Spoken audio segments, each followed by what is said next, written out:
นางเบิ่งเฮือนงามโดยหนึ่งข้าวบ่ผู้วงมื้อนี้เป็นตู้อันอยู่เตาถ่านเนาะมื้อนี้เนาะได้ยินว่ามื้ออื่นเพิ่นสิจุดถ่านพี่น้องเอ้ยอย่าใช้บันทองพาเลาะเบิ่งก่อนพี่น้องเอ้ยมื้อนี้เฮ็ดหยังน้องมื้อนี้ฮะมื้อนี้ก็อยู่เทิงแล้วก็จอดต้นทางในหันมาน้ำได้ล่ะบ่บันทองยังบ่ทันตัดปานใดกำลังมาจะส่งเพราะว่าแถวนี้ก็สิมาได้เนาะแม่นต้องมาเพราะว่าเฮาปูกะโลกะโลแล้วมันจะบ่สุดพี่น้องเอ้ย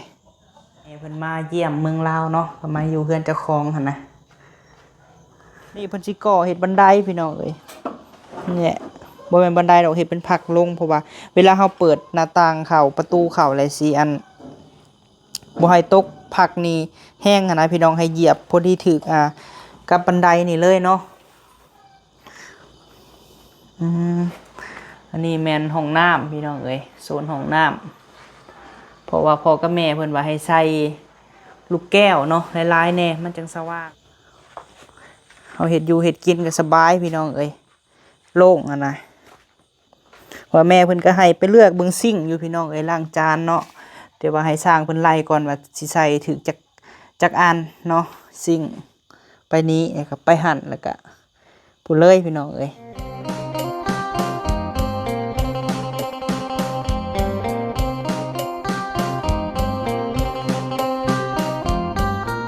สบาย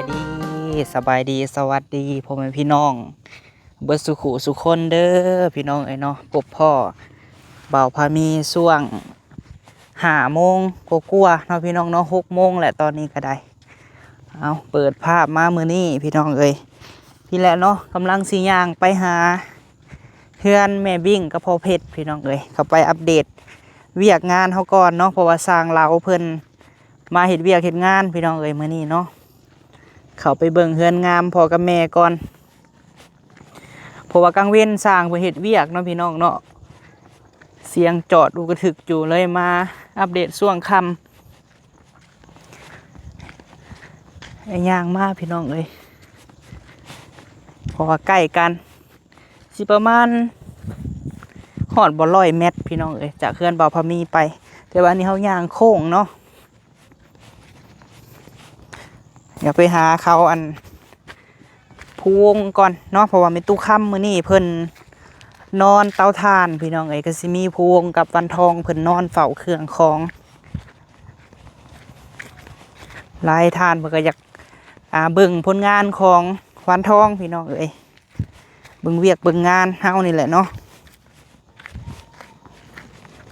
นี่คือลูกปลาแก้วพี่น้องที่เพิ่นมาแก่อันใหม่ให้บ่าวพามีและเพิ่นก็สิขึ้นประมาณเดือน4นี่แหละเนาะมุงกระเบื้องเราก็ได้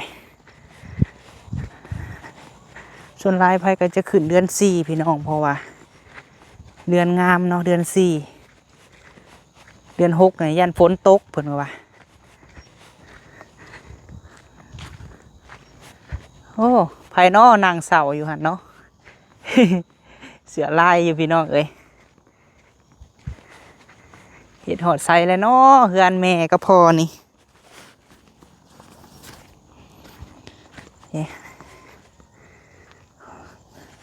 มาอัปเดตเบิ่งพี่น้องเอ้ยนางเบิ่งเฮือนงามบ่วันทองโดยนี่เนาะทางลุ่มพี่น้องเอ้ยจอดเล็กใส่แล้วเฮือนครัวเนาะเพราะว่าแม่บิ่งกับพ่อเพชรเพิ่นมักแบบโล่งๆพี่น้องเอ้ยสบายหูสบายตาเพิ่นว่าสบายดีเด้อวันทองโดยใส่เมเฮซีไปใส่แหละนางเบิ่งเฮือนงามหนึ่งข้าวบ่ผู้วงมื้อนี้เป็นตู้อันอยู่เตาถ่านเนาะมื้อนี้เนาะได้ยินว่ามื้ออื่นเพิ่นสิจุดถ่านพี่น้องเอ้ยอย่าใช้บันทองพาเลาะเบิ่งก่อนพี่น้องเอ้ยมื้อนี้เฮ็ดหยังน้องมื้อนี้ฮะมื้อนี้ก็อยู่เทิงแล้วก็จอดต้นนี่เด้มาขึ้นพี่บ่สาบัดนี่โดยแล้วค่อยสิขึ้นได้บัดนี้นี่หาไปขึ้นทางไหน โดยเพิ่นอันนั้นเนาะเล็กเข้าบ่ได้สั่งอยู่บ่น้องนี่หันแม่นประตูออกพี่เนาะหลังบ้านพี่น้องเอ้ยได้ยินแม่เพิ่นเว้าว่าสิเฮ็ดทางนอกทางข้างพี่หันสิเฮ็ดครัวนอกแน่เพิ่นว่าแบบว่าซุ่มแซวเฮ็ดกินเฮียงหั่นนะเพิ่นว่าได้ยินแม่เพิ่นเว้าว่าสิเฮ็ดสิ่งเฮ็ดหยังอยู่วันทองเอ้ยนี่ทางเข้าเฮือนครัวเนาะห้องน้ำแล้วเลยบ่โดยก็แล้วแล้วยังประกาศมาอัปเดตช่วงค่ำขึ้นไปเบิ่งอยู่เทิงก่อนเด้อ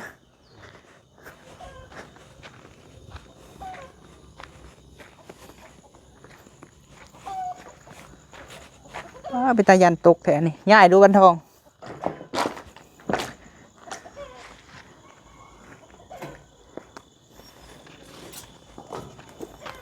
เมาเป็นเมาเนาะเล่งขนาดพี่น้องเอ้ยช่วงนี้สามีผู้วงเพิ่นกะบุกเวียกกับสร้างเราเพราะว่าสร้างเราเพิ่นกะเมื่อบุญเฮ็ดบุญน้ำปะเฒ่าเพิ่นฮักกะมาพี่น้องเอ้ย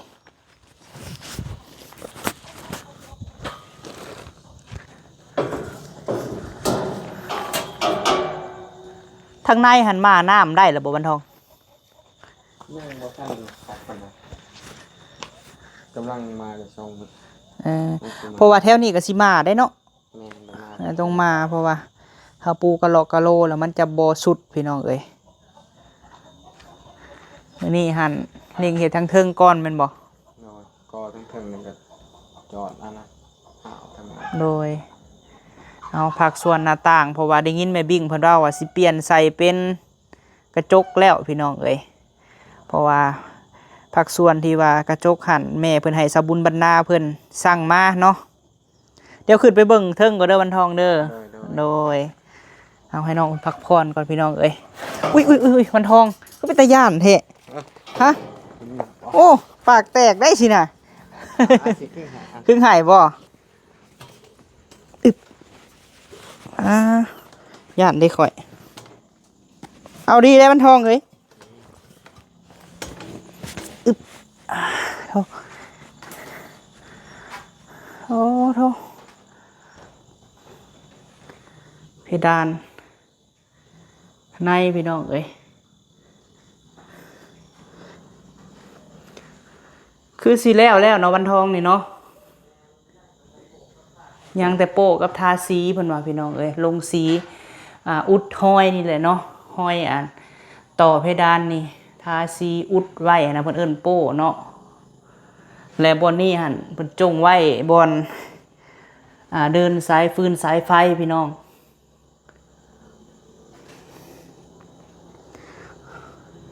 อันนี้ก็แล้วเนาะทางในนี่ก็คือการห้องนอนของแม่บิ่งกับพ่อเพชรพี่น้องเอ้ยพ่อแม่เพิ่นมาเยี่ยมเมืองลาวเนาะก็มาอยู่เฮือนเจ้าของหั่นนะนี่หั่นใส่เป็นแผ่นยิบซ้ำเนาะเพิ่นทาสีแหละนี่ค่ะเสาเขาจะโศกมานอกนี้พี่น้องเอ้ยก็สิใส่เป็นสีไม้ยังแต่ทาสีได้ยินแม่เพิ่นว่าแป้นเนาะช่วงนี้ก็จะมีเศษปูนแน่พี่น้องเอ้ยเพราะว่ายังบ่ทันเสร็จสมบูรณ์เนาะจะมีเศษปูนเศษหยังแน่ก็สิเห็นขาวๆหมอกๆเนาะแม่เพิ่นว่าสิทาเป็นสีไม้พี่น้องเอ้ยตกแต่งภายในเนาะทางในนี่กันเป็นแผ่นเรียบหรือว่ายิบซ้ำอะไรพี่น้องเอ้ยแผ่นยิบซ้ำแต่ว่าถึกน้ำบ่ได้เนาะจะโพงขึ้นกันถึกน้ำห้องนี้ก็คือกันพี่น้องเอ้ยเรียบร้อยคือกันเพิ่นอาจจะหุ่มเสาคือกันเนาะเสานั่นก็จะหุ่มแบบซี่แหละเนาะแบบทางหน้าบ่พอมีนี่พี่น้องนี่โปรยังบ่ทันอุดพี่น้องเอ้ยอุดหูอันนี้แหละทาสีข้างแน่เนาะทางในก็จะบ่เห็นห้อยของน็อตเนาะอันนี้แม่นซ่องระบายอากาศเด้อพี่น้อง บรรยากาศข้างเฮือนวันทองจูดขี้เหงื่อพี่น้องเอ้ย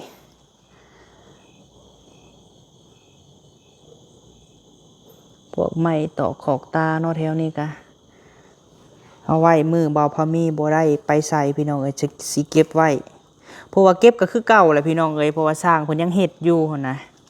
ก็เว้ากับพ่อแม่อยู่ถ้าว่าแล้วเฮาก็จังทำความสะอาดบัดเดียวพี่น้องเอ้ยเพราะว่าช่วงนี้อยู่ในระหว่างสร้างเพิ่นเฮ็ดเวียกแหละเฮาบ่ทันทำความสะอาดได้เนาะเพราะว่าสร้างเพิ่นยังจะใส่แป้นเฮ็ดแบบเฮ็ดอีหยังอยู่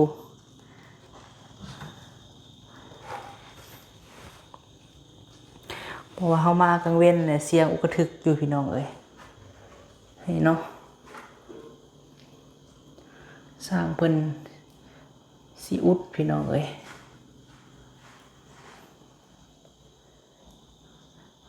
ฝีมือของวันทองกับสั่งเหลาแล้วก็ทีมงานสั่งเหลาเพิ่นเดี๋ยวเฮาสิไปเบิ่งทั้งห้องน้ำก่อนเพราะว่าได้ยินแม่เพิ่นเว้าพี่น้องเอ้ยว่าทางนี้เนาะถ้าว่าแม่บิ่งกับพ่อเพชรเพิ่นเบิ่งอยู่เนาะก็ได้ยินแม่เพิ่นว่าสิใส่แว่นคือกันพี่น้องเอ้ยถ้าจำบ่ผิดได้เนาะถ้าว่าแม่พ่อกับแม่เบิ่งคือว่าได้ยินว่าสิใส่แว่นบ่ทางออกนี่ก็บัดทางนี้หั่นเพิ่นบ่ได้ใส่เพดานพี่น้องเอ้ยทางข้างนี่เพราะว่าพ่อกับแม่ว่าเฮ็ดเป็นบอนโซเล็กพี่น้องเอ้ยให้เห็นเล็กกันนะทางนี้แบบบรรยากาศเบิ่งวิวข้างหน้าเนาะพี่น้องเนาะบรรยากาศข้างหน้าแล้วก็มาถามสร้างอยู่บางเว้นนี่เพิ่นสิก่อเฮ็ดบันไดพี่น้องเอ้ยเนี่ยบ่แม่นบันไดดอกเฮ็ดเป็นผักลงเพราะว่าเวลาเฮาเปิดหน้าต่างเข้าประตูเข้าแล้วสิอันบ่ให้ตกผักนี่แห้งนะพี่น้องให้เหยียบพอดีถึกกับบันไดนี่เลยเนาะ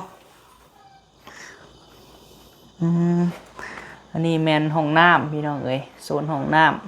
ำเพราะว่าพ่อกับแม่เพิ่นว่าให้ใส่ลูกแก้วเนาะหลายๆแน่มันจังสว่างเพิ่นว่านี่เห็นโซนห้องน้ำเพิ่นก่อใกล้สิแล้วมามื้ออื่นก็น่าจะแล้วพี่น้องเอ้ยพี่ก่อขึ้นฮอดเทิงแล้วก็ใส่เพดานเนาะกว้างเติบได้ห้องน้ำเพิ่นก็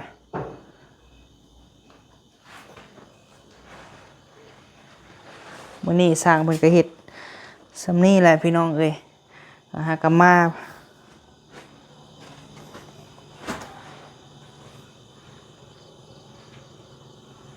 เพราะว่าได้ยินแม่เพิ่นเว้ามื้อนั้นพี่น้องเอ้ยว่าจะใส่แก้วเนาะได้ยินผ่านๆว่าแล้วสิถามแม่เพิ่นใหม่ก่อนพี่น้องเอ้ยแต่ว่าแม่เพิ่นบ่ได้ใส่แล้วเนาะเป็นบ้านไม้เพิ่นสิเปลี่ยนใส่เป็นแว่นแก้วพี่น้องเอ้ยเพราะว่าต่อไปยังสิได้เอาออกอยู่นะนี่ค่ะบรรยากาศห้องโถงทางในเนาะพี่น้อง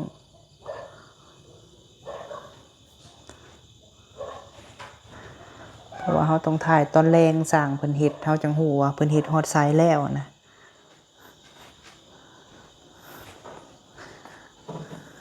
นี่บรรยากาศทางนอกนั่งลิ้นกันบรรยากาศดีพี่น้องเอ้ยกลางคืนเนาะนี่ช่วง6 โมงแรง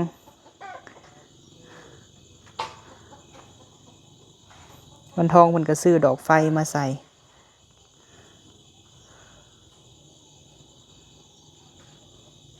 บันไดนี่เพิ่นก็สิใส่เป็นเหล็กเบิดเลยเด้อพี่น้องใส่บันไดเหล็กเลยเนาะตามรูปภาพที่ว่าเฮาเอาขึ้นให้เบิ่งแต่ก่อนๆพุ่นแหละวันทองค่อยสิลงได้บัดนี้ เจ้าต้องมาจับบันไดให้ค่อยโดย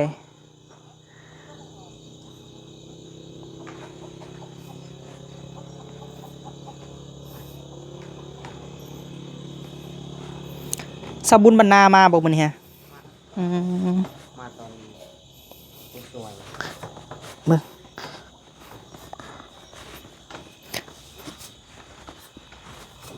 โอเค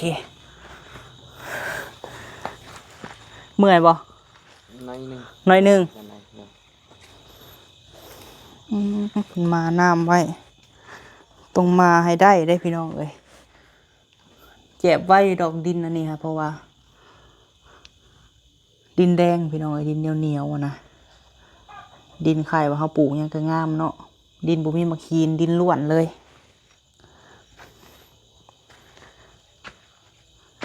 นี่แอนห้องครัวทางนี้พี่น้องทางเขาเพิ่นเฮ็ดเป็นเล็กเลยแม่เพิ่นว่าวงกบนี่เป็นเล็กเลยแม่เพิ่นว่าสิใส่แบบลูดไปลูดมาบันทองสบายเอาเห็ดอยู่เห็ดกินก็สบายพี่น้องโล่งนะว่าแม่เพิ่นก็ให้ไปเลือกเบิ่งซิ่งอยู่พี่น้องล้างจานเนาะแต่ว่าให้สร้างเพิ่นไล่ก่อนว่าสิใส่ถึงจักอันเนาะซิ่งไปนี้ก็ไปหั่นแล้วก็ผู้เลยพี่น้องบ่อนบ่พอมียืนตอนนี้ให้แม่นห้องน้ำเนาะทางหลังเฮานี่ห้องน้ำแต่ว่าประตู2พี่น้องประตูออกมาแต่ห้องนอนนี้แล้วก็ออกมาห้องครัวนี่ก็ประตูออกไปหลังบ้านเนาะเพื่อจะเห็ดอยู่เห็ดกินเองก็ได้เนาะแม่เพิ่นสิเอาโซนได้เนาะสิ่งให้เฮ็ดสิ่งทางนอกนี่เดี๋ยวเขาปิ้งย่างยังก็ได้พี่น้องเขาเห็ดอยู่เห็ดกินข้างนอกแล้วล่างหันล่างหนีทางนอกก็สบาย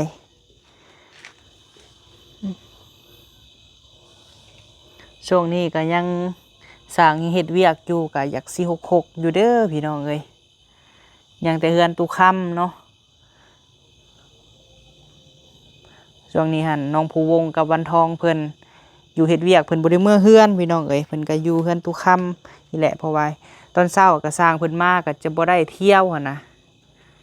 ในตู้เพิ่นมื้อเพิ่นบ่ได้อยู่เฮือนเพิ่นก็ให้วันทองกับภูวงหานอนเพิ่นก็เฝ้าทานพี่น้องตุค่ำก็ยังเฮ็ดเวียกเฮ็ดทานคือเก่าแล้วก็ยังสู่ชีวิตคือเก่าจักเส้นความห่างในวันทองเท่าไรก็8 เซนครึ่ง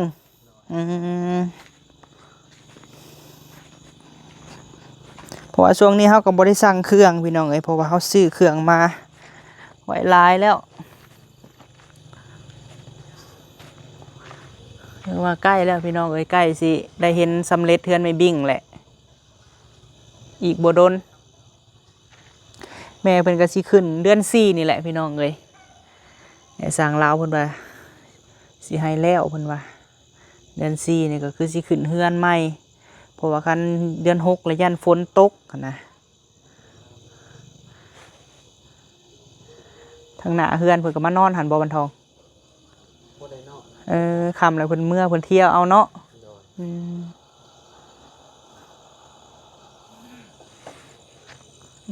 ข้างเฮือนบ่พอมีก็ตั้งเสาแล้วพี่น้องเพิ่นบ่จักสิได้ขึ้นก่อนเฮาเนาะสิได้มีหมู่แล้วบัดนี้เฮือนเพิ่นสูงพี่น้องวันนี้ลักไฟจะมีฮอดซึ่งหันพี่น้องซึ่งนั่นเนาะเพิ่นบ่ได้ใส่เนาะเสาหนึ่งอยู่หันถ้าเฮือนซานแล้วก็จะต่อมาพุ่นพี่น้องต่อเข้ามาเฮือนทางไม่บิ่งพอดีเลยเนาะความสูงเฮือนกับลักไฟนี่ซ้ำกันเลยแมนว่าตุค่ำนี่จะได้ซักลงมาพี่น้องเห็นบ่ลักไฟสูงบริหารเอาเขาต่ำปวด2 เฮือนเห็นว่าค่าไฟนี่ยังบ่ทันมาบันทองเพราะว่าได้ยินพวกเราให้ใส่ซะก่อนช่วงนี้ใส่ไฟซะก่อนพี่น้องแหละบ่ทันเสียนะนโยบายให้ใส่ฟรีก่อนถ้าเบิ่งบางทีเดือนสิมาเขาอาจจะได้เสียเนาะค่าไฟของข่อยก็บ่ฮู้คือสิเสียแพงเติบอยู่ของข่อยก็ได้เขาไม่บิ่งก็ยันว่าแพงอยู่เพราะว่าเฮาใส่เนาะเฮ็ดนำไฟฟ้าอุปกรณ์เฮาได้ถ้าเบิ่งแม่นมีแต่เครื่องไฟฟ้าเบิดเลยได้ยังกินแรงมื้อนี้ฮะยังบ่ทันได้ออกไปซื้อหาจักหน่อยจังสิออกไปถ้าจักหน่อยออกไปซื้อนะอยู่แนวกินพี่น้อง2 คนเนาะกินยังก็สบายพี่น้องนอนพี่ตื่นเช้ามาสั่งเรามาก็เฮ็ดเวียก